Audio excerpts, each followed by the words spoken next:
मसीह। हम परमेश्वर का धन्यवाद देते हैं इस शाम के समय के लिए जो परमेश्वर ने हमें दिया है, उसकी आराधना करने के लिए, उसकी स्तुति करने के लिए मौका मिला, उसके लिए परमेश्वर के नाम का धन्यवाद देते हैं। मैं जब स्कूल में पढ़ता था तो मुझे याद है जब मैं बचपन में छोटा था और क्लास में पढ़ता था, तो उस समय में ये जो आज चल रहा है चाइल्ड अब्यूज़ या बच्चों पर हाथ नहीं उठाना है या फिर बच्चों को ज़ोर से डाँटना नहीं है, ये सब हमारे समय नहीं चलता था। हमारे समय में सब लीगल था। और अगर और अगर पेरेंट्स माता-पिता के पास जो पेरेंट्स हैं माता-पिता बच्चों के, वो यदि उनको पता चलता कि ऐसा हुआ है, तो वो टीचर से लड़ने नहीं दौड़ते, वो टीचर्स को जाकर के बोलते और इसको मारो। इसको इसको थोड़ा और सुधारो ताकि ये और सुधरे। लेकिन आज का थोड़ा हालचाल बदल चुका है, तो हमारे समय की बात मुझे याद है कि हम अक्सर क्या करते थे, टीचर जब पढ़ाते थे तो हम लोग क्या करते थे, हम लोग आपस में या तो बातें करते रहते थे या फिर अपना सर नीचे करके बैठे रहते थे। है ना? अपना ऐसे करके सर नीचे करके बातें बातें करते थे। जब टीचर पढ़ा रही होती थी, तो टीचर क्या करती थी, उसके हाथ में जो होता था, चॉक होता था तो चॉक, डस्टर होता था तो डस्टर, अगर लकड़ी का डस्टर हो गया तो और भी खतरनाक है। वो सीधे एक एक मिसाइल आती थी आपके सर पर, है ना? वो जो सो रहा है, नीचे मुँह करके बैठा है, उसके सर पर आती थी टू गेट हिन टू गेट हिज अटेंशन, है ना? उसका अटेंशन लेने के लिए। लेकिन आज हमारे पास में ज़ूम में बहुत ही अच्छा ऑप्शन है, उस ऑप्शन का नाम है स्टॉप वीडियो। वो ऑप्शन का नाम क्या है? Stop video. स्टॉप वीडियो मतलब इस वीडियो को बंद कर दो। अब वीडियो को बंद कर दिया तो क्या हो जाएगा? There is no accountability.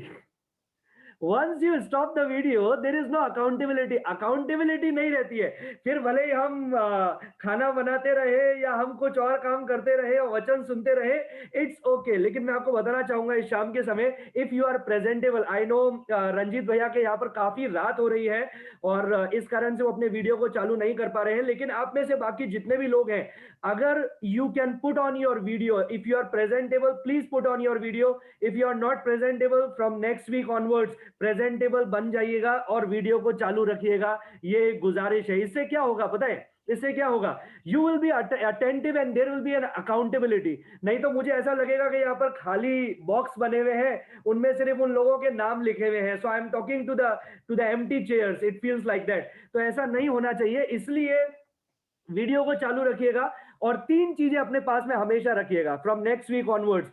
इस वीक में नहीं है, फिर भी आसपास अगर हो सकता है तो आप उसको, उन तीन चीजों को ले लीजिए। पहला है, you should have your own Bible, है ना? खुद की बाइबल होना जरूरी है। डिजिटल बाइबल नहीं चलेगी। ओके, डिजिटल डिजिटल बाइबल नहीं चलेगी। आपको एक एक बाइबल होना जरूरी है जिसमें आप चीजों को लिखेंगे। यदि प्रभु ने आपसे किसी बात से बातचीत की तो आपको उसी समय उसको अंडरलाइन करके और उसको लिख करके रखना है। जब मैं बाइबल स्कूल में पढ़ता था तो ऐसा बोला जाता था, एक एक वचन के वक्ता ने इस प्रकार से बताया, the more dirtier your Bible the more cleaner your life, the more cleaner your Bible the more dirtier your life. मतलब आपका बाइबल जितना जितना गंदा दिखता है, मतलब सब तरफ निशान किए हुए हैं, लिखा हुआ है पेन से, इसका मतलब आपका जीवन उतना ही साफ है, क्योंकि आप पढ़ रहे हैं बाइबल को, आप लिख रहे हैं, सीख रहे हैं। और यदि आपका बाइबल एकदम साफ सुथरा है, कईयों के तो पन्ने भी चिपके हुए रहते हैं, बाइबल के पन्ने भी क्या होते हैं? चिपके हुए रहते हैं। इसका मतलब उनके जीवन में उतनी ही गंदगी है, क्योंकि वचन का जल तो उनको शुद्ध कर नहीं रहा है। तो जब वचन का जल शुद्ध नहीं कर रहा है तो और तो कोई चारा नहीं है शुद्धता का। There is no shortcut for spiritual growth. आत्मिक वृद्धि के लिए कोई शॉर्टकट नहीं है। तो मैं हमारे चर्च जो लिविंग होप कलीसिया है हकीम पाड़ा के अंदर, मैं उनसे हमेशा ये चीजें बताता हूं कि तीन बातें अपने पास में रखिए। पहला, हैव योर ओन बाइबल, अपनी खुद की बाइबल रखिए। दूसरा, एक नोटबुक रखिए। तीसरा, एक पेन रखिए। क्योंकि जो आप सीख रहे हैं ना, आपको क्या करना है? लिखना है, ताकि आप किसी और के साथ में वो बातों को बांट सके। मुझे याद है 2 साल, लगभग 1.5 साल 2 साल पहले डॉक्टर तनुश्री के घर पे हम लोग गए थे और उन्होंने बहुत अच्छा खाना बनाया था और मैंने उनसे पूछा था, थोड़ा रेसिपी बता देंगे आप? क्यों? क्योंकि we want to make it again, right? हम उसको, हमको अच्छा लगा तो हम क्या करते हैं, हम उसको फिर से बनाना चाहते हैं। आप बार बार तो डॉक्टर तनुश्री को बोल नहीं सकते कि हमको खाने पे बुलाइए। तो मैंने पूछ लिया कि आप रेसिपी बता सकते हैं मुझे, ताकि मैं लिख लूं रेसिपी। ना। तो यही चीज है मेरे प्रियो। कई बार ऐसा होता है कि प्रभु ने हमसे किसी बात के बारे में बात की, किसी वचन से बात की, हमको समझ में आ गया कि हाँ प्रभु ने बात की, लेकिन लिखना भूल गए। बाद में हम सोचते रहते हैं यार कहां से बात की थी, कहां से वचन मिला था, हमको याद तक नहीं रहता है। God does not trust your memory. That's why he has written his word and given to us. परमेश्वर को हमारी मेमोरी पर भरोसा नहीं है, इसलिए वो लिख करके वचन दिया है। समझ में आया? मेरे टीचर हमेशा बोलते थे the weakest ink is stronger than the strongest brain.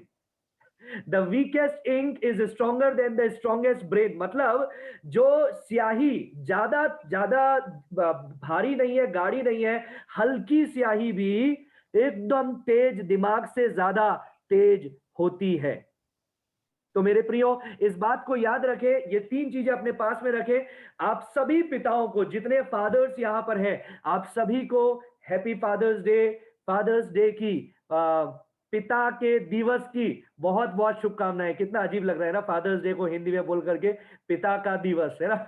पिता के दिन की बहुत बहुत शुभकामनाएं आप सभी को। हम लोग जब वचन में देखते हैं तो हम लोग कई बातों को देखते हैं। हम लोग देखते हैं कि ये जो आदम और हवा, स्त्री और पुरुष को बनाने वाला कौन है? हमारा परमेश्वर है। परमेश्वर ने कौन से दिन में आदम को बनाया? परमेश्वर ने 6 दिन में सब कुछ बनाया और सबसे अंतिम में उसने आदम को बनाया। और उत्पत्ति 1:27 में लिखा है उसने आदम को अपने स्वरूप में बनाया, अपनी समानता में बनाया और उसको पहली आज्ञा दी। वो पहली आज्ञा क्या थी? इस फल को मत खाओ, वो पहली आज्ञा नहीं थी मेरे प्रियो। वो पहली आज्ञा उनको मिली, फूलो फलो और पृथ्वी को मेरी महिमा से भर दो। That was the first commandment. Be fruitful and fill this earth. फूलो फलो इस पृथ्वी को मेरी महिमा से भर दो। ये पहली आज्ञा थी जो परमेश्वर ने आदम और हवा को दिया। और जब हवा को बनाया गया तो आदम को एक गहरी नींद में सुलाया गया और उसकी पसली निकाल करके उससे हवा को बनाया। और आदम ने जब आंखें खोली तो आदम ने क्या बोला? सबसे पहला शब्द, इंग्लिश में बहुत अच्छे से बता सकते हैं, हिंदी में उसका उतना अच्छा नहीं होता है। इंग्लिश में ही सेड वाओ मैन, और उससे शब्द मिला वुमेन, है ना, नारी। उसने बोला कि तू नर में से निकाली गई है, तू मेरे हड्डी की हड्डी है, मेरा मांस का मांस है। You are my own, you will be called as women. तू कहलाई जाएगी नारी क्योंकि तू मुझ में से निकाली गई है। एक आपसी संगति थी, एक सहभागिता था, एक प्रेम था, एक संबंध था, एक आपसी बंधन था। इसीलिए परमेश्वर ने आदम को बोला, क्या बोला? इस कारण पति, अब पुरुष जो है वो अपने माता पिता को छोड़ करके अपने पत्नी से मिला रहेगा और वे एक हो जाएंगे। शब्द लिखा है इब्रानी भाषा में एक खाद। मेरे साथ में बोलिए एक खाद, मेरे साथ में बोलिए सब जने, एक खाद। एक खाद शब्द लिखा हुआ है और वही एक खाद शब्द व्यवस्था विवरण 6 अध्याय उसके 4 पद में लिखा है। जब परमेश्वर ने द ग्रेट क्षमा, जो जो जो महान प्रार्थना है इजरायलियों के लिए, वो दी। और वो प्रार्थना में ऐसा लिखा है, सुन इजराइल, तेरा प्रभु तेरा परमेश्वर यहोवा एक है, पिता पुत्र पवित्र आत्मा। लेकिन 3 नहीं, 1 + 1 + 1 is equal to 1। That is God's mathematics. ये परमेश्वर का गणित है। और वैसे ही परमेश्वर ने आदम को बनाया, हवा को बनाया। ये दोनों अलग अलग इंडिविजुअल्स हैं, लेकिन ये दो नहीं है, ये एक है। हम लोग कई बार बोलते हैं कि औरत की विदाई होती है ना, हम लोग बोलते हैं ना, औरत की विदाई होती है ना, पत्नी की विदाई होती है और बहुत रोते हैं उसके परिवार वाले, पत्नी भी रोती है। लेकिन एक्चुअली में बिब्लिकली प्रिंसिपल देखा जाएगा तो पत्नी की विदाई नहीं है, पति की विदाई है। क्योंकि बाइबल में लिखा है, इस कारण पति अपने माता पिता को छोड़ करके अपनी पत्नी से मिला रहेगा और वे एक हो जाएंगे। Living and cleaving has to take place. When living and cleaving does not happen, there is problems in family life. Living और क्लीविंग होना जरूरी है, सिर्फ पति का नहीं पत्नी का भी, और सिर्फ पत्नी का नहीं पति का भी। यदि वो लिविंग और क्लीविंग नहीं हुआ, छोड़ना और एक हो जाना। छोड़ने का मतलब ये नहीं है, कई बोलेंगे अरे ये छोड़ना तो अमेरिकन कल्चर है कि अपनी पत्नी को छोड़ दो। नहीं, अपने अपने परिवार को छोड़ दो और बाद में बने नहीं तो अपनी पत्नी को भी छोड़ दो। नहीं, this is not western culture, this is biblical culture. ये बाइबल के अनुसार परमेश्वर बताता है। इसका मतलब ये नहीं कि माता पिताओं की जिम्मेदारी नहीं उठानी है, जिम्मेदारी उठानी है, लेकिन अब विवाह के बाद में पहली प्राथमिकता परमेश्वर के बाद में एक पति के लिए उसकी पत्नी के प्रति होनी चाहिए, और कोई नहीं। हस्बैंड एंड वाइफ जिसको परमेश्वर ने जोड़ा है उसको कोई अलग ना करे, कोई अलग ना करे। यह परमेश्वर की योजना थी। ये परमेश्वर ने एक ही संबंध बनाया, और वो क्या था? पति पत्नी का। और बाकी जितने संबंध है वो पति पत्नी के संबंध से निकले हुए हैं।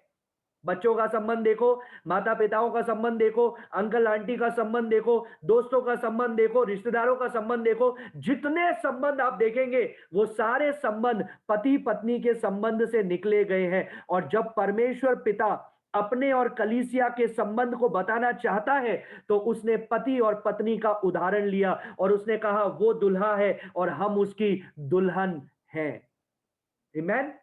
उसने कहा वो दुल्हा है और हम उसकी दुल्हन है। लेकिन क्या हुआ मेरे प्रियो? उनके जीवन में पाप आ गया।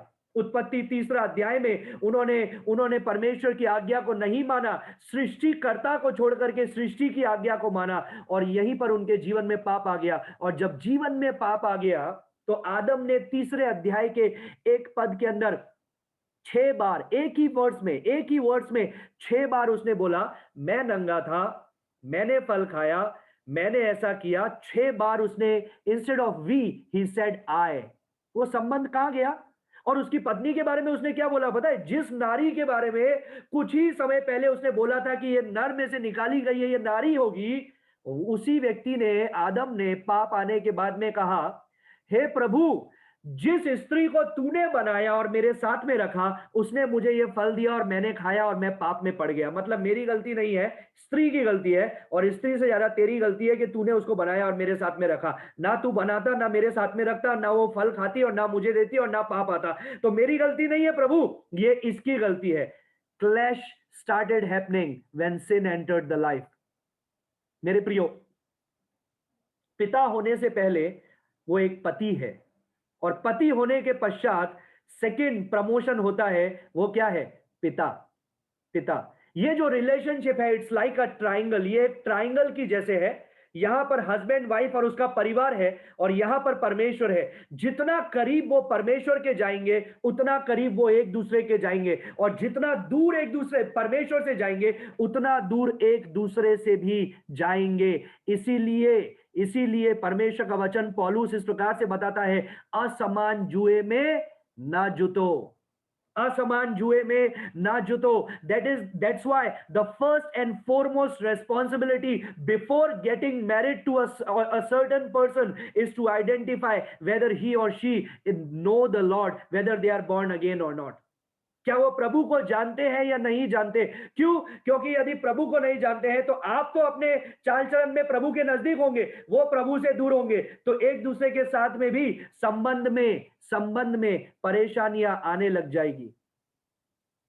Now coming to our topic for tonight. आज शाम के हमारे हमारे हमारे जब हम बातों को देखते हैं, विचार करते हैं किसी बात का, तो फादर्स डे सभी लोगों ने हो सकता है घरों पर जो बच्चे हैं उन्होंने अपने माता पिता को हैप्पी फादर्स डे बोला होगा, बच्चों ने कुछ कार्ड वार्ड भी बनाया होगा, या बच्चों ने कुछ स्पेशल पिता के लिए किया होगा। जब हम फादर बोलते हैं, पिता बोलते हैं, तो हमारे दिमाग में क्या आता है पता है? हमारे दिमाग में आता है मैनहुड, हमारे दिमाग में आता है मस्कुलिनिटी, हमारे दिमाग में आता है पुरुषत्व, हमारे दिमाग में आता है स्ट्रॉन्ग, हमारे दिमाग में आता है पौरुष, हमारे दिमाग में आता है साहस, निडरता, आगे बढ़ना। एक एक फादर शब्द को सुनते ही, but as we look into the word of God we see that the father should first be a man of God. एक जो पिता है उसको सर्वप्रथम परमेश्वर का जन होना जरूरी है। The first thing that he should be before being a father is a man of God. परमेश्वर का जन होना जरूरी है। ये सिर्फ पास्टर्स के लिए कॉलिंग नहीं है मेरे प्रियो, ये हर एक व्यक्ति के लिए कॉलिंग है that you have to be a man of God, you have to be a woman of God. आपको परमेश्वर का जन होना जरूरी है। दुनिया में देखने के समय में हम अलग अलग टाइप के पुरुषों को देखते हैं। We see professional men, है ना? Professional man, and I can see many professional man here. We see lazy man, कईयों को देख करके लगता है ये कितना आलसी है यार। हाँ, सारा काम लेटे लेटे करता है।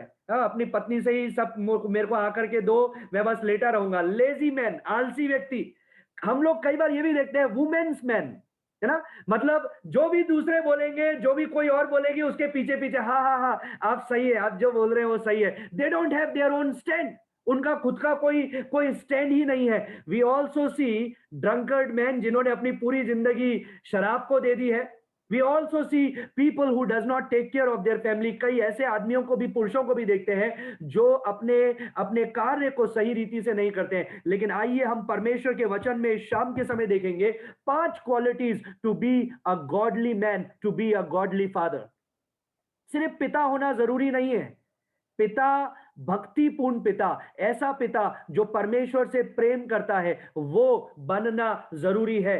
पहला थिस्सलुनीकियों 2 अध्याय 7वें पद से 12वें पद तक मैं आपको ये 5 चीजें बताना चाहता हूं। पहला थिस्सलुनीकियों 2 अध्याय 7वें पद से 12वें पद तक मैं पढ़ना चाहूंगा। 7वां पद, वहां पर पौलुस बताता है थिस्सलुनीकियों की कलीसिया से, परंतु जिस तरह माता अपने बालकों का पालन पोषण करती है, वैसे ही हमने भी तुम्हारे बीच में रहकर कोमलता दिखाई है।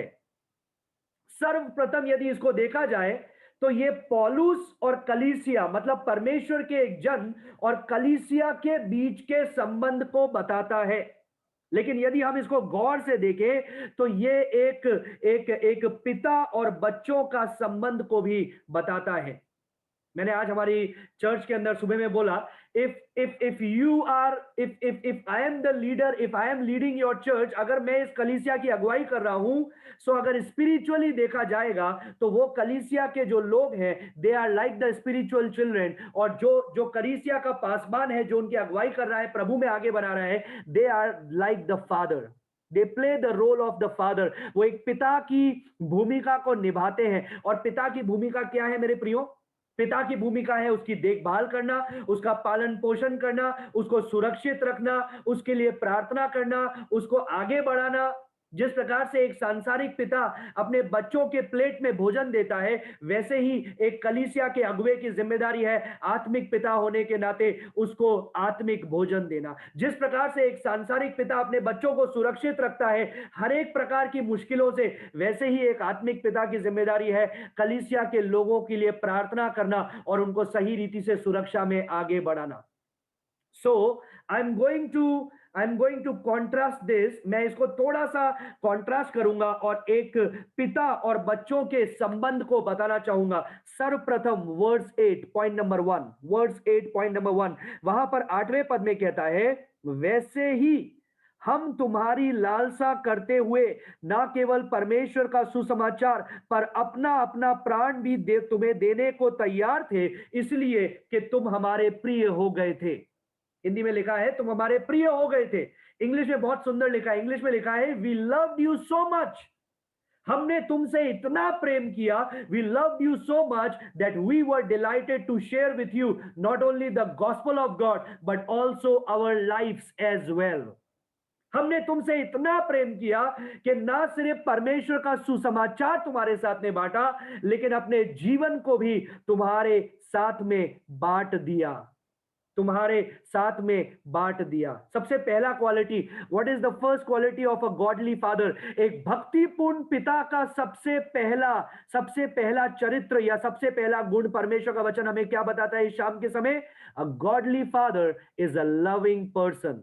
अ godly father is a loving person. जो भक्तिपूर्ण पिता है वो प्रेम करने वाला व्यक्ति होता है। लिख दीजिए पहला पॉइंट, प्रेम करने वाला व्यक्ति। एक भक्तिपूर्ण पिता, जो वचन के अनुसार, जो पिता सही है या सही रीति से अपने जीवन को आगे बढ़ता है, अपने बच्चों की पालन पोषण करता है, द फर्स्ट क्वालिटी, उसका पहला गुण है प्रेम। उसका पहला गुण है प्रेम। हम एक ऐसे संसार में रहते हैं जहां पर बोला जाता है कि पुरुषों को, आदमियों को अपने भावना को प्रकट नहीं करना चाहिए, है ना? कोई कोई रोने लगता है तो हम क्या बोलते हैं? क्या लड़की के जैसे रो रहा है? एक्चुअली हम लोगों ने वो भिन्नता कर दी है कि ये ऐसा है, ये ऐसा नहीं है। इवन इवन हम लोगों ने पुरुष का जो स्वभाव है उसको बोलते हैं एंग्री यंग मैन, है ना? एंग्री यंग मैन के ये ऐसा व्यक्ति है ना? ये ज्यादा बात नहीं करता, ये एकदम चुपचाप रहता है। ऐसा ही एक पुरुष को होना चाहिए, अपने भावना को प्रकट नहीं करना चाहिए। नहीं, परमेश्वर का वचन हमें बताता है a person who is godly, a father who is godly, the first quality is he is loving and he is tender. वो प्रेम करने वाला है और वो कोमलता से अपने बच्चों के साथ में व्यवहार करता है। He is not angry young man. वो ऐसा नहीं है कि परिवार में आते ही बच्चों को डर लगने लग जाता है कि अब क्या बोलेंगे पापा, अब क्या करेंगे पापा। नो, ही लीड्स देम लविंगली। वो क्या करता है? प्रेम के साथ में उनको आगे बढ़ाता है, प्रेम के साथ में उनकी अगुवाई को वो करता है। जितने पिता यहाँ पर बैठे हैं, क्या आपको याद है जब आपने अपने पहले बच्चे को, है ना, द फर्स्ट बॉर्न बॉय और गर्ल, है ना, वो पहले बच्चे को जब आप अपने अपने हाथों में लिया, क्या फीलिंग्स हुआ था दिल में? मुझे याद है जब क्रिजा पैदा हुई थी एलिना क्लिनिक के अंदर, वो उस स्टाफ ने, एलिना क्लिनिक के स्टाफ ने लास्ट मोमेंट पे बोला, पहले उनको पूछा था हमने कि कुछ लाना है क्या, और तो बोला नहीं नहीं इतना लाया काफी है। लास्ट में जब उसका उसका डिलीवरी होने वाला था मेरी वाइफ का, तब बोला कि हमको कपड़ा चाहिए, कपड़ा कपड़ा लेकर के आओ। अब कपड़ा कहां से लेकर के आए? हम रहते हैं देवी डंगा में, हॉस्पिटल है शिव मंदिर में, जाते जाते ही शाम हो जाएगी। तो जितने में आयरीन दीदी ने बोला कि एक काम करो, मेरे घर पे पड़ा हुआ है, तुम वहां से जाकर के ले लो। मैं कपड़ा लेने के लिए गया, जितने में तो सिजेरियन भी हो गया और बच्चा भी आ गया। लेकिन जब मैं हॉस्पिटल आया, मैंने उसको वो कांच के बॉक्स के अंदर बच्चे को रखे हुए देखा, and I felt really good. मुझे मुझे लग रहा था उसको हाथ में लेने के लिए भी ना, कैसे कैसे हाथ में लेंगे। और मैं आपको बताना चाहता हूं, अगर अगर आप अपने बच्चे को हाथ में लेते हैं पहली बार, आसपास जितनी भी लेडीज होती है ना, वो बार बार आपकी तरफ ही देखती है और वो बोलती है इसको ऐसे ऐसे ऐसे ऐसे, इसको ऐसे ऐसे, अरे ऐसे नहीं, अरे इसके गर्दन के नीचे हाथ रखो ना। Trying to be careful handling the new born baby. परमेश्वर का वचन भी बताता है, गर्भ का फल यहोवा की ओर से प्रतिफल है। लेकिन कई बार क्या होता है, वो बच्चा जब बढ़ने लग जाता है ना, तो वो जो पहला प्रेम था, कई बार वो पहला प्रेम रहता नहीं है। और कई कई बार तो लोग ऐसे ऐसे शब्द बच्चों को बोलते हैं जो जो बोलना भी अच्छा नहीं है। मुझे कुछ दिन पहले ही डॉक्टर स्टीफन ने एक बहुत अच्छा परामर्श दिया। उन्होंने बोला, most of the time when our kids do something wrong, we tell them bad boy, bad girl. हम लोग क्या बोलते हैं? बुरा, है ना? हमारे उधर तो बोलते हैं ये शैतानी कर रहा है, ये शैतान है ना, ये बच्चा बहुत शैतान है, ये बच्चा बहुत शैतानी करता है, ये बदमाश है। क्या हो रहा है? We are naming the kid according to the act that they have done. जो उसने काम किया है, उस काम को लेकर के हम उसके चरित्र को डिफाइन कर देते हैं। हम बोलने लग जाते हैं कि ये तो ऐसा ही है। फिर क्या होता है? वो बच्चा फिर और बदमाशी करता है, बोलता है मैं तो बदमाशी हूं ना, कोई बात नहीं, थोड़ी और बदमाशी चलेगी। उन्होंने मुझे बोला कि जब भी अपने बच्चे ने कुछ गलत किया तो तुम ऐसा बोलो, तुम उसको बताओ बार बार कि you are a good kid, you are a good child, तुम एक अच्छे बच्चे हो, तुम एक बहुत हम तुमसे प्रेम करते हैं, परमेश्वर तुमसे प्रेम करता है, तुम हमारे लिए विशेष हो, लेकिन ये जो तुमने काम किया है ये सही नहीं है, और इसलिए इस काम के लिए हम तुमको ताड़ना दे रहे हैं। इसलिए ताड़ना नहीं दे रहे क्योंकि तुम एक बुरे बच्चे हो और बैड गर्ल हो या बैड बॉय हो, लेकिन इसलिए ताड़ना दे रहे हैं क्योंकि ये जो तुमने काम किया है वो काम सही नहीं है। तुम अच्छे हो लेकिन वो काम सही नहीं है। ऐसा जब हम बच्चों को बढ़ाएंगे तो क्या होगा? परमेश्वर के साथ में उनको ट्रस्ट करने के लिए आसानी हो जाएगा। नहीं तो बच्चों को लगने लग जाता है मैंने अच्छा किया तो ज्यादा प्रेम मिलेगा, अच्छा नहीं किया तो ज्यादा प्रेम नहीं मिलेगा। और ऐसा ही कई बार हम लोग परमेश्वर के प्रेम को डिफाइन करते हैं। हम लोग सोचते हैं कि अगर हम अच्छा करेंगे तो परमेश्वर हमसे ज्यादा प्रेम करेगा, हम कम अच्छा करेंगे तो परमेश्वर का प्रेम कम हो जाएगा। तो कई बार हम किस लिए करते हैं? परमेश्वर के प्रेम को ज्यादा करने के लिए। लेकिन मेरे प्रियो, परमेश्वर के एक दास ने एक अमेजिंग ग्रेस करके एक बुक लिखी, फिलिप यांसी ने, और उसने बोला, you cannot do anything greater to make God's love more for you, and you cannot do anything lesser to make God's love less for you. God's love does not depend on your character, God's love depend on his character. तुम कुछ ऐसा ज्यादा नहीं कर सकते हो कि परमेश्वर ज्यादा प्रेम करने लग जाए, या ऐसा कुछ कम नहीं कर सकते हो कि कम प्रेम करने लग जाए। परमेश्वर का प्रेम स्थिर है क्योंकि वो तुम्हारे चरित्र पर निर्भर नहीं करता है, वो परमेश्वर के चरित्र पर निर्भर करता है। तो मेरे प्रियो, हमारे लिए ये जरूरी है कि हम अपने बच्चों को प्रेम के साथ में आगे बढ़ाएं। Never rebuke your kids in your anger. मेरे सर ने मुझे ये सिखाया था, गुस्सा होकर के कभी बच्चों पर हाथ मत उठाओ। अगर कुछ गलत किया है तो क्या करो, उनको बोलो अभी गुस्सा आ रहा है, अभी नहीं मारूंगा, अभी तुमको ताड़ना नहीं दूंगा। जब गुस्सा शांत होगा, थोड़ी देर बाद में, 2 घंटे बाद में कमरे में ले जाकर के, that also privately, not in front of everyone. हमारा इंडियंस का आदत होता है ना, सबके सामने ये, सबके सामने धर देते हैं, और कई बार हमको प्राउड फील होता है, देखो मेरे बच्चे को मैं ताड़ना दे रहा हूं। लेकिन क्या होता है, sometimes it breaks their emotions, because for them you are all in all. आप ही उसके उसके लिए सब कुछ हो, आप ही उसकी पूरी दुनिया हो। अगर ऐसे ही परमेश्वर हमें करने लग जाए तो परमेश्वर क्या करता है, अगर हमने कुछ पाप किया है, परमेश्वर व्यक्तिगत रीति से हमको ताड़ना देता है। ऐसे नहीं कि सबके सामने एक एक गुनाह बता बता करके, डिंडोरा पीट करके हमें ताड़ना दे रहा है, नहीं।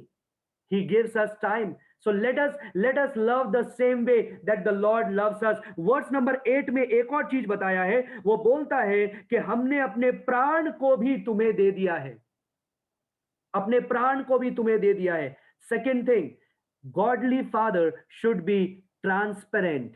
Godly father should be transparent. The first thing was loving, second thing is transparent. Transparent का मतलब होता है पारदर्शी। पारदर्शी मतलब आमने सामने देखने वाला, ऐसा नहीं कि अंदर कुछ और बाहर कुछ और। कई बार हम लोग क्या करते हैं, हम लोग अलग अलग मुखौटे धर सकते हैं, हम लोगों के सामने कई बार नाटक कर सकते हैं, प्रोफेशनल लाइफ में कुछ और चर्च लाइफ में कुछ और, लेकिन घर लाइफ में कुछ और, है ना। किसी ने इस प्रकार से बोला, चर्च में दूत और घर में भूत, चर्च में दूत और घर में भूत। एक पास्टर की वाइफ बेचारी संडे को अपना बोरिया बिस्तर लेकर के, ब्लैंकेट वैंकेट लेकर के वो चर्च में आ गई, और पास्टर का जो पुलपिट था उसके सामने अपना वो बोरिया बिस्तर सब डाल दिया और बोला मैं यहीं पर ही रहूंगी। तो लोगों ने पूछा ऐसा क्यों कर रही हो भाई, घर है रहने के लिए, यहाँ पर क्यों रह रही हो? तो उसने बोला, जो पास्टर यहाँ पर प्रचार करता है ना, मैं उसके साथ में रहना चाहती हूँ, लेकिन जो घर पे आता है ना, मैं उसके साथ में रहना नहीं चाहती हूँ। जो यहां पर है उसके साथ में मैं रहना चाहती हूँ, लेकिन जो घर पे है उसके साथ में रहना नहीं चाहती हूँ। ड्यूल सिम कार्ड, है ना। आजकल हम लोग मोबाइल देखते हैं, ड्यूल सिम कार्ड, दोहरा जीवन, घर में कुछ और बाहर कुछ और। बच्चे क्या करेंगे पता है, बच्चे हमसे ज्यादा ढोंगी बनेंगे। हम अगर ढोंगी होंगे, बच्चे हमसे बड़े वाले ढोंगी बनेंगे। बोलते ना, बाप नंबरी बेटा 10 नंबरी। वो हमसे ज्यादा ढोंगी बनेंगे और वो उससे बड़ा ढोंग करेंगे, और हम लोग क्या कर रहे हैं, एक ढोंगी की पीढ़ी को बढ़ावा दे रहे हैं, एक ढोंगी की पीढ़ी को शुरुआत कर रहे हैं। Let us not do that. आइए हम लोग ट्रांसपेरेंट जीवन को बिताएं। ये बहुत ही मुश्किल है मेरे प्रियो। एक एक बूढ़ी औरत ने बच्चों से पूछा कि when you remember your parents, आपके माता पिता का देहांत हो गया है, but when you remember your parents, what is the first thing that comes to your mind? अपने माता पिता को याद करते हो तो पहली चीज तुम्हारे दिमाग में क्या आता है? बच्चे ने बोला, मुझे याद आता है मेरे मम्मी पापा घुटनों पर बैठ करके हमारे लिए प्रार्थना करते थे। मेरे मम्मी पापा घुटनों पर बैठ करके हमारे लिए प्रार्थना करते थे। ये बोलते हुए हम में से कईयों के सर नीचे हो जाते हैं, because somehow or the other we have left that responsibility, या फिर we are just doing it for name sake. या तो हम लोगों ने उसको छोड़ दिया है, या कभी कभी सिर्फ नाम के लिए हम लोग करते हैं।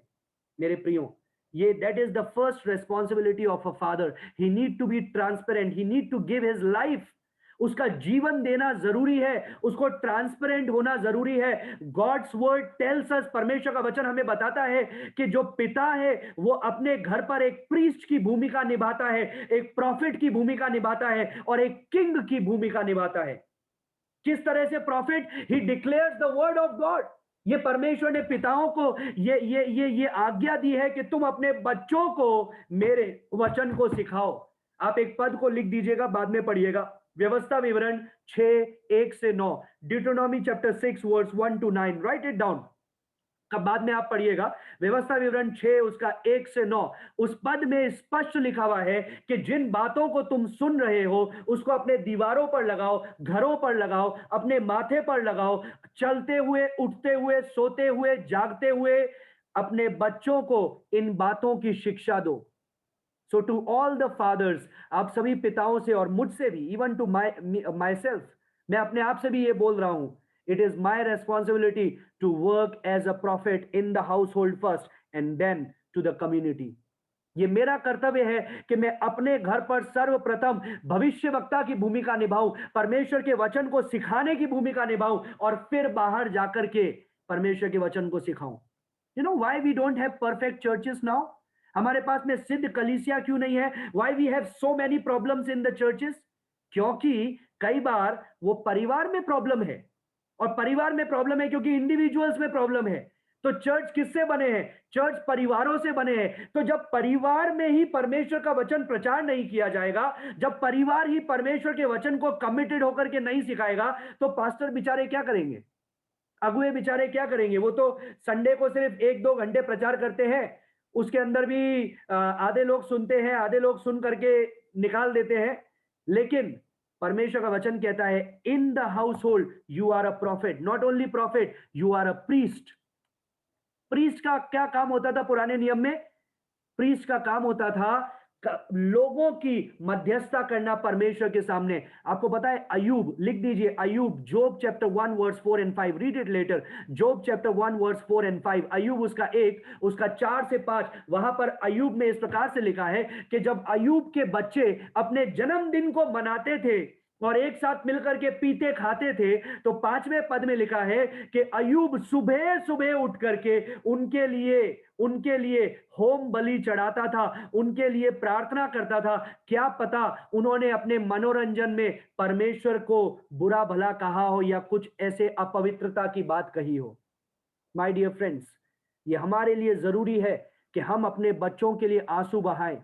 मैं जब मणिपुर में जाता हूँ, साउथ में जाता हूँ, नॉर्थ इंडिया के अंदर जाता हूँ, तो मैं हमेशा पेरेंट्स से एक बात को जरूर कहता हूँ, यदि अभी समय रहते अपने बच्चों के लिए आंसू नहीं बहाए, तो एक दिन जरूर आएगा जब वो आपको आंसू बहाने पर मजबूर करेंगे। समय रहते यदि उनके लिए आंसू ना बहाए, तो एक समय आएगा जब हमको आंसू बहाने पर मजबूर होना पड़ेगा। परमेश्वर का वचन, यीशु मसीह ने जब महिलाएं रो रही थी, यीशु मसीह ने बोला मेरे लिए आंसू मत बहाओ, अपने बच्चों के लिए आंसू बहाओ। Work as a priest in your family, pray for your family. It's not that कि मैं क्रिश्चियन तो मेरा बच्चा क्रिश्चियन, मैं क्रिश्चियन तो मेरे सारे बच्चे क्रिश्चियन। नो, यदि मैं क्रिश्चियन हूं तो मेरी रेस्पॉन्सिबिलिटी है बच्चे को परमेश्वर का भय मानना सिखाना, बच्चे के लिए प्रार्थना करना, but later on it is their decision whether they want to follow Jesus और नॉट। ये उनका निर्णय है कि क्या वो यीशु के पीछे चलना चाहते हैं या नहीं। लेकिन तीसरी बात, as a king, spiritually speaking, मैं राजा की बात ये नहीं बोल रहा हूं कि पास्टर राज ने बोला कि जो फादर्स है वो राजा है तो मैं राजा हूं अब तुम मेरी सेवा करो, नहीं, not that kind of king. In a sense कि वो आत्मिक रीति से अपने बच्चों को, अपने परिवार को आगे चला रहे हैं, उनकी सुरक्षा कर रहे हैं, उनको आगे बढ़ा रहे हैं। जोशुआ चैप्टर 24 वर्स 15, वहां पर यहोशू कहता है कि आज के दिन तुम चुन लो तुम किसकी सेवा करोगे। क्या उसकी सेवा करोगे, उस देवता की सेवा करोगे जो जो यूफ्रेट्स नदी के पार तुम्हारे बाप दादा करते थे? मैं और मेरा घराना तो यहोवा ही की सेवा नित करते रहेंगे।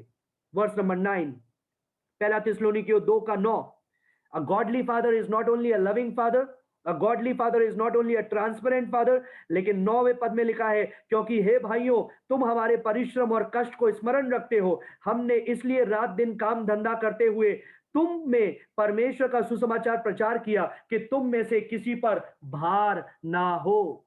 A godly father is a hard working father. एक भक्तिपूर्ण पिता मेहनती पिता होता है, आलसी पिता नहीं, मेहनती पिता। ये एक हार्ड वर्किंग मैन है, ये एक हार्ड वर्किंग फादर है। ये मेहनत करता है, ये आलसी नहीं है, ये लेटा हुआ नहीं रहता है। ये क्या करता है? मेहनत करता है और अपने बच्चों की परवरिश करता है, अपने परिवार की परवरिश करता है, अपने बच्चों को आगे बढ़ाता है। Not only that, verse number 10 में हम लोग पढ़ेंगे, मैं जल्दी जल्दी आगे जा रहा हूं। वर्स नंबर 10 में लिखा है, तुम आप ही गवाह हो और परमेश्वर भी गवाह है कि तुम विश्वासियों के बीच में हमारा व्यवहार कैसा पवित्र और धार्मिक और निर्दोष रहा। A godly man should not only be a loving man, A godly father should not only be a transparent father, a godly father should not only be a hardworking father, but fourthly, a godly father should be an authentic man. उसको कैसा होना है?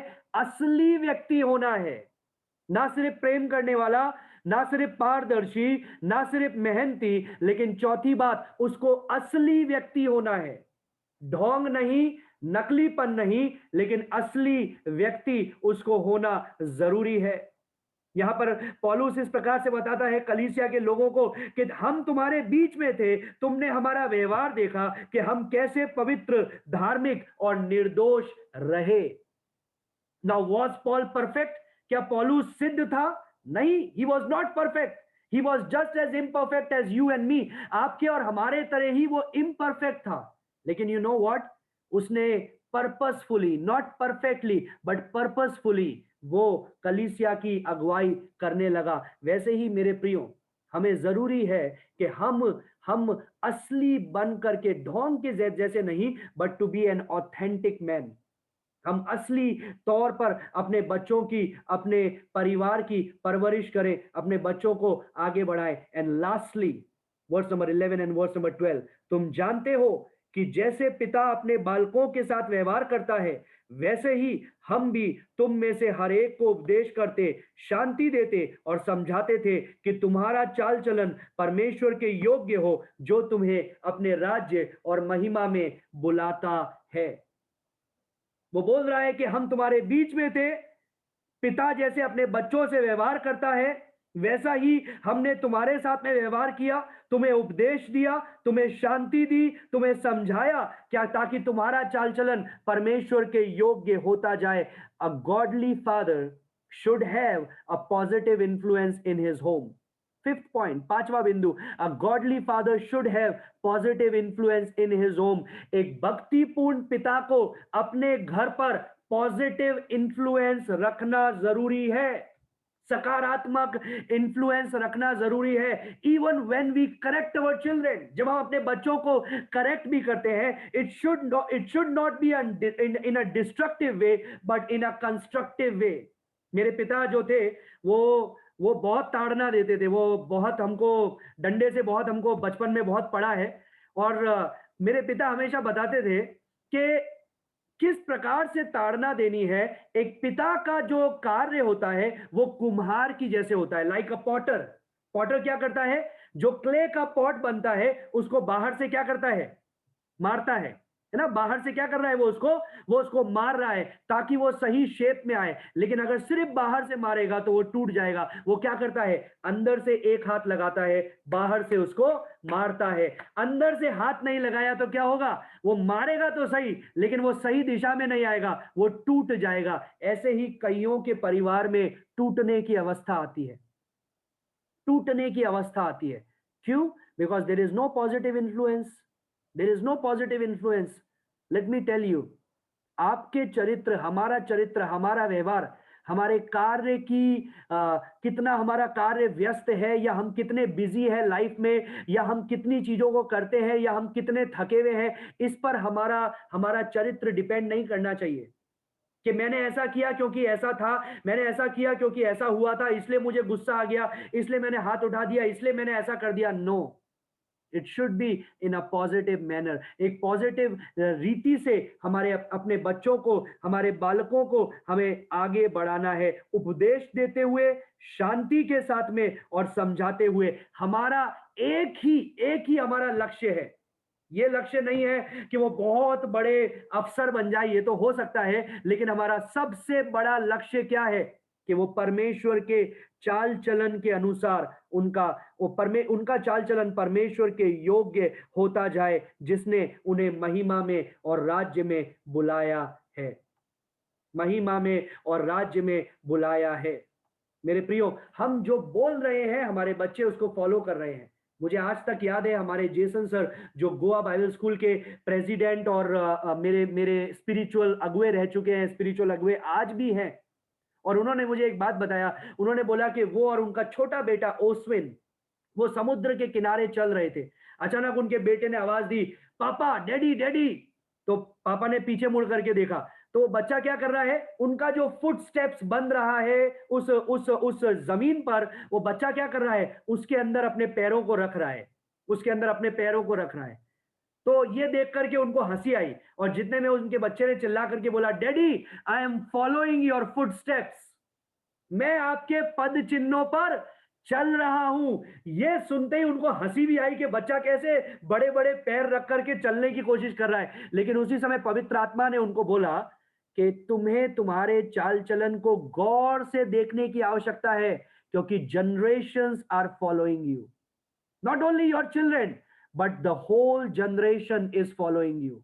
परमेश्वर का वचन बताता है कि यदि हम उनको भक्तिपूर्ण रीति से लेकर के जाएं, तो तीसरी पीढ़ी, चौथी पीढ़ी, पांचवी पीढ़ी, आगे आने वाली 1000 पीढ़ी आशीषित होती है।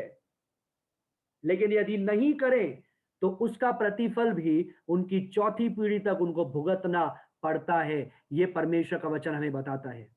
वी आर नॉट परफेक्ट, हम सिद्ध नहीं है, लेकिन purposefully we are following the Lord. We are the living demonstration of how a Christian should be according to the word of God in our house. हमारे परिवार में, हमारे बच्चों के सामने हम एक नमूने हैं। हम एक नमूने हैं कि परमेश्वर के वचन को मानने वाले लोगों का जीवन कैसा होना चाहिए। और यदि हमारे जीवन में कॉम्प्रोमाइज है, उनके जीवन में भी कॉम्प्रोमाइज आएगा मेरे प्रियो। हमारे जीवन में सिद्धता से, सही रीति से परमेश्वर के पीछे चलने की लालसा नहीं है, उनके जीवन में भी वो आएगा। हमारे जीवन में आत्मिक आलसीपन है, उनके जीवन में भी आत्मिक आलसीपन आएगा। और इसके लिए जिम्मेदार स्त्रियां नहीं है, नारी नहीं है, पत्नी नहीं है, पति है। परमेश्वर ने, आदम और हवा ने जब पाप किया, परमेश्वर ने क्या बोला? परमेश्वर ने स्त्री से बोला, तेरी लालसा रहेगी कि इस पे तू प्रभुता करे, लेकिन ये तुझ पर अधिकार करेगा। इसका मतलब ये नहीं है that fathers are the boss in the house. इसका मतलब ये है they are responsible to lead the kids in loving way, in an authentic way, in a hard working way, in a transparent way, and also in a positive way, सकारात्मक रीति से। तो मेरे प्रियो, परमेश्वर ने हमें बच्चों को दिया है, और ये परमेश्वर की बहुत बड़ी आशीष है हमारे जीवन में। लेकिन यदि हम अपने जीवन में उनके सामने एक सही नमूने नहीं बन पाते हैं, तो इससे फर्क नहीं पड़ता है कि संसार हमें कुछ भी सोचे कि ये व्यक्ति है, ये व्यक्ति है, ये बहुत महान व्यक्ति है, बहुत अच्छा प्रचारक है। यदि मेरे खुद के संतान मेरे जीवन के उस विश्वास को नहीं देख सकते हैं, तो भले ही पड़ोसी लोग और पड़ोसी देश कुछ भी कहे, उससे कुछ फर्क नहीं पड़ता है। इसलिए मेरे प्रियो, कई बार ऐसा होता है कि परमेश्वर के जो जन हैं, जितने वो परमेश्वर के करीब है, उनके बच्चे कभी कभी उनसे उतना ही दूर हो जाते हैं। क्यों दूर हो जाते हैं? क्योंकि sometimes we forget to live a life in front of them, to demonstrate in front of them. मैंने आपको शुरुआत में बताया था, परमेश्वर ने आदम को अपने स्वरूप में, अपनी समानता में बनाया। लेकिन आप उत्पत्ति 5वां अध्याय पढ़िएगा, पहला, दूसरा, तीसरा, चौथा पद, वहां पर आदम की वंशावली लिखी गई है, और वहां पर लिखा गया है, आदम ने पुत्र जना और उसने अपने स्वरूप में, अपनी समानता में अपने पुत्र को उत्पन्न किया। मेरे प्रियो, क्या हम अपनी समानता में, अपने स्वरूप में अपने बच्चों को ढाल रहे हैं, या क्या हम परमेश्वर की समानता में, परमेश्वर के स्वरूप में अपने बच्चों को ढाल रहे हैं? There is a greater responsibility as we are called to be the fathers of the house. हम घर के पिता करके बुलाया गया है, इसके साथ में एक बड़ी बड़ी जिम्मेदारी भी है। आज कई जगह पर ladies are doing fasting prayer, ladies are leading, that is good, that is very good, but somehow or the other, in many places, men are not taking the responsibility what they ought to take.